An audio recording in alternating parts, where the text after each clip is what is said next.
नमस्कार, मैं हूं अंकुर और आप देख रहे हैं सत्य हिंदी का न्यूज बुलेटिन। एक नजर अब तक की सुर्खियों पर। भारत में हर साल वायु प्रदूषण की वजह से 20 लाख से ज्यादा लोगों की मौत होती है। ये बात बीएमजे नामक रिसर्च जर्नल में छपे अध्ययन में सामने आई है। समाचार एजेंसी पीटीआई के मुताबिक वायु प्रदूषण की वजह से भारत से ज्यादा मौतें सिर्फ चीन में होती हैं। इस अध्ययन में यह भी सामने आया है कि औद्योगिक क्षेत्रों, ऊर्जा उत्पादन और परिवहन आदि में जीवाश्म ईंधन का इस्तेमाल दुनिया भर में हर साल 50 लाख से ज्यादा लोगों की मौत की वजह बनता है। राजस्थान की 200 विधानसभा सीटों के लिए 25 नवंबर को वोट डाले गए थे। 3 दिसंबर को आने वाले नतीजों से पहले सभी को एग्जिट पोल का इंतजार है। आज घोषित होने वाले एग्जिट पोल से पहले राजस्थान के मुख्यमंत्री अशोक गहलोत ने चुनाव नतीजों को लेकर बड़ा बयान दिया है। सीएम गहलोत ने कहा कि एग्जिट पोल चाहे कुछ भी कहें, राजस्थान में कांग्रेस सरकार बनाएगी।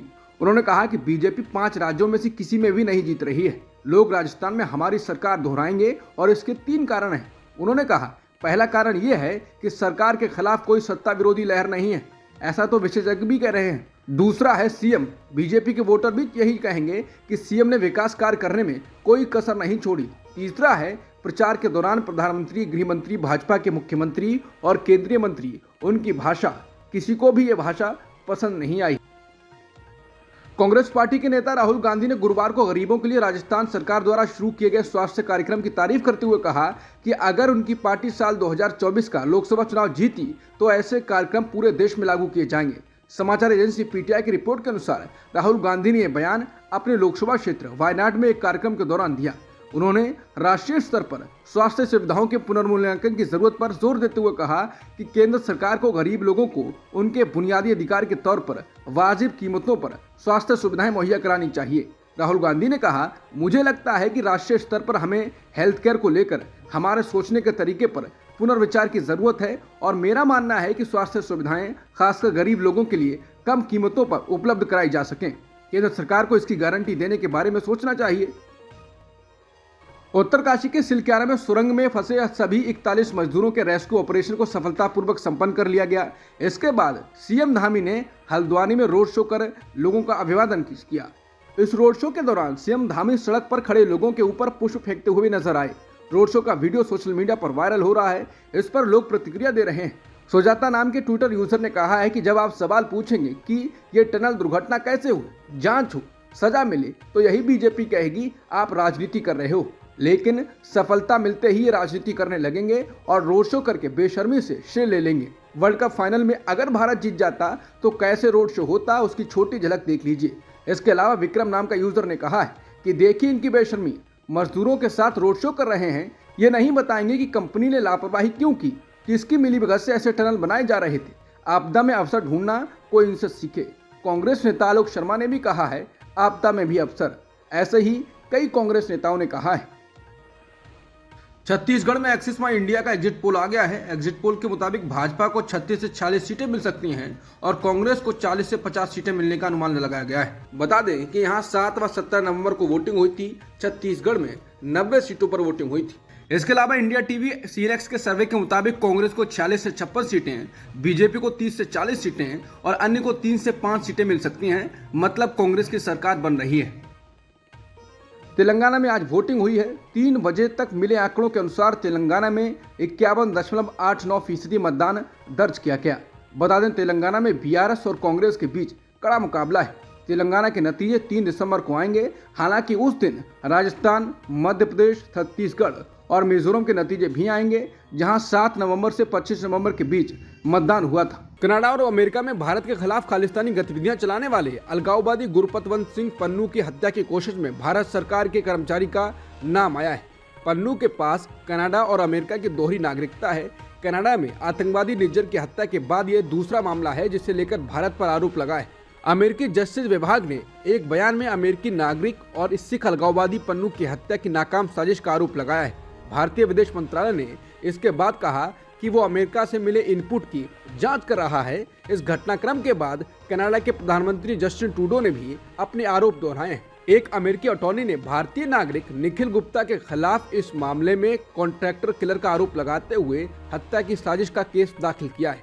इस मामले में दोषी पाए जाने पर निखिल गुप्ता को अधिकतम 20 साल की सजा हो सकती है। अमेरिका ने भारत सरकार के कर्मचारी निखिल गुप्ता पर आरोप लगाया है कि उन्होंने एक भाड़े के हत्यारे को $1 लाख कैश के बदले अलगाववादी नेता की हत्या का ठेका दिया। अभियोग के मुताबिक जिस हिटमैन को हत्या का काम दिया गया था वो वास्तव में अमेरिकी खुफिया एजेंसी का अंडरकवर एजेंट था। निखिल गुप्ता इस समय चेक गणराज्य की जेल में हैं। जो आरोप उन पर लगे हैं उनके तहत 20 साल तक की सजा हो सकती है। आरोप है कि निखिल गुप्ता को एक भारतीय अधिकारी निर्देशित कर रहे थे। अभियोग में भारतीय अधिकारी का नाम नहीं है। व्हाइट हाउस का कहना है कि अमेरिका ने हत्या की इस साजिश के मामले को शीर्ष स्तर पर भारत के सामने उठाया है। बता दें, इससे पहले कनाडा ने सिख अलगाववादी नेता हरदीप सिंह निज्जर की हत्या में भारत के शामिल होने के आरोप लगाए थे। कनाडा के इन आरोपों के बाद भारत और कनाडा के रिश्तों में कड़वाहट आ गई थी। जिस कंपनी के कर्मचारियों ने मंगलवार को उत्तराखंड सुरंग के आखिरी हिस्से को खोदा, जिसके कारण फंसे हुए 41 श्रमिकों को बचाया गया, उसने अपनी टीम में विश्वासों की विविधता को रेखांकित करते हुए कहा, ये काम अकेले नहीं किया जा सकता था। द इंडियन एक्सप्रेस से बात करते हुए दिल्ली स्थित रॉकवेल एंटरप्राइजेज के मालिक वकील हसन ने कहा, हमारी टीम में हिंदू और मुस्लिम दोनों हैं और दोनों धर्मों के लोगों ने इन 41 लोगों की जान बचाने के लिए कड़ी मेहनत की है। उनमें से कोई भी अकेले ऐसा नहीं कर सकता था और यही संदेश मैं सभी को देना चाहता हूँ। हम सभी को सद्भाव से रहना चाहिए और नफरत का जहर नहीं फैलाना चाहिए। हम सभी देश के लिए अपना 100% देना चाहते हैं। कृपया मेरा संदेश सभी तक पहुंचाएं। ईडी एक कथित वन घोटाले से जुड़ी मनी लॉन्ड्रिंग केस में राज्य के पूर्व वन मंत्री और कांग्रेस नेता साधु सिंह धर्मसोत के ठिकानों पर छापेमारी की है। समाचार एजेंसी पीटीआई ने सूत्रों के हवाले से जानकारी दी है कि गुरुवार को राज्य में 14 जगहों पर ईडी सर्च ऑपरेशन कर रही है। ये कार्रवाई धन शोधन निवारण अधिनियम यानी PMLA की धाराओं तहत की जा रही है। 5 बार के विधायक धर्मसोत को इस साल की शुरुआत में पंजाब विजिलेंस ब्यूरो ने आय से अधिक संपत्ति के आरोप के एक मामले में गिरफ्तार किया था। मुंबई के स्पेशल NIA कोर्ट ने सामाजिक कार्यकर्ता और कवि बरवर राव को आंखों के ऑपरेशन के लिए हैदराबाद जाने की इजाजत दे दी है। राव 2018 के एल्गार परिषद केस में अभियुक्त हैं। उन पर माओवादियों से संबंध रखने का आरोप है। जज राकेश कटारिया ने बुधवार को राव को उनकी बाईं आंख की सर्जरी के लिए 5 से 11 दिसंबर के बीच हैदराबाद की यात्रा करने की अनुमति दी है। अदालत ने कहा उन्हें 4 दिसंबर को NIA को अपनी यात्रा का विवरण, उस जगह का पता और कॉन्टैक्ट नंबर देना होगा जहां वो हैदराबाद में ठहरेंगे। राव को 2018 में एल्गार परिषद केस में माओवादी लिंक होने के आरोप में गिरफ्तार किया गया था और मार्च 2021 में बॉम्बे हाईकोर्ट ने उन्हें स्वास्थ्य के आधार पर अस्थायी जमानत दी थी। अफगानिस्तान के तालिबान प्रशासन ने भारत में अफगान दूतावास खोलने की मंशा जाहिर की है। तालिबान प्रशासन में विदेश मामलों के उप राजनीतिक मंत्री शेर मोहम्मद अब्बास इस्तानिकजी ने जोर देकर कहा है कि अफगानिस्तान भारत के साथ अपने संबंधों को मजबूत करना चाहता है। भारत में अफगान दूतावास ने एक्स पर लिखा है, अफगानिस्तान को भारत में एक अफगान दूतावास खोलने के अपने इरादे की घोषणा करते हुए खुशी हो रही है। दूतावास के कामकाज का जिम्मा प्रतिष्ठित अफगान राजनीतिक के पास होगा, जो अफगानिस्तान और भारत के बीच मैत्रीपूर्ण संबंधों को बढ़ावा देने और भारत में अफगान लोगों को सुविधाएं देने के लिए काम करेंगे। इजराइल और हमास ने जानकारी दी है कि दोनों पक्षों के बीच जारी युद्ध विराम एक और दिन के लिए बढ़ा दिया गया है। इजरायली सेना ने कहा है कि बंधकों को रिहा करने की प्रक्रिया जारी रखने के लिए मध्यस्थों की कोशिशों के मद्देनजर हमास के साथ युद्ध विराम जारी रहेगा। वहीं हमास ने कहा है कि इजराइल के साथ युद्ध विराम एक दिन के लिए बढ़ रहा है और ये अब 7वें दिन भी लागू होगा। समाचार एजेंसी रॉयटर्स ने ये जानकारी दी है। अब तक की सुर्खियों में इतना ही। बाकी खबरों के लिए बने रहिए सत्यहिंदी.com के साथ।